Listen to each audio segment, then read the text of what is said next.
Today, ANZ ups the ante in the mortgage wars.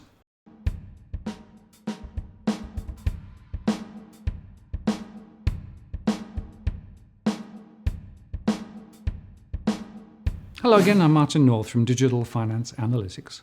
Welcome to our latest post covering finance and property news with a distinctively Australian flavour.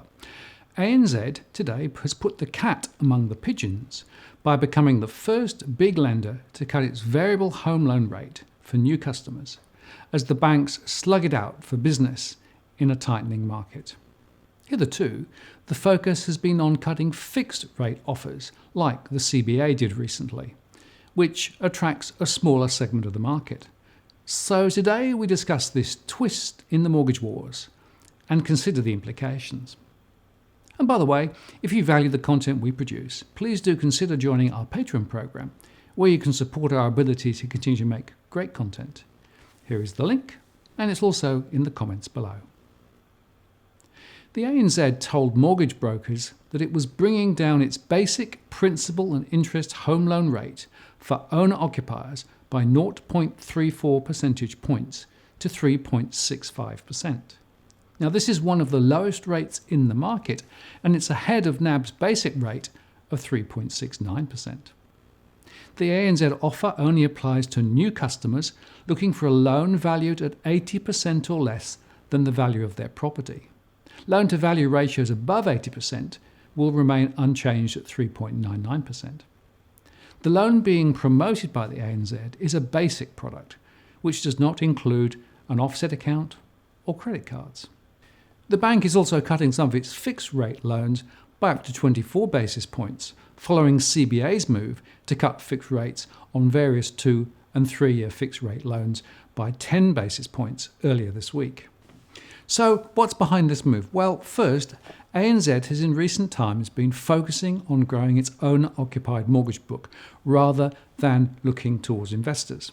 The focus on loan-to-value ratios below 80% is focusing in on the lower-risk borrowers, which first may give them more wriggle room should property prices continue to fall, and second, in addition, we know that the banks are focusing on the same below 80% LVR ratio loans because they expect the capital changes associated with those loans to reduce as the APRA risk revisions kick in. Then there has been a considerable fall in the bank bill swap rate in the past couple of weeks, down some 10 basis points. And this gives the banks some more flexibility, coupled with some further reductions in some deposit account savings rates. And it also comes at a time when small lenders have been eroding the market share of the big four banks. While non-bank lenders hold less than 8% of the mortgage market, their loan books have grown by about 14% over the year, while growth at the big four has been at a historically low level at around 1%.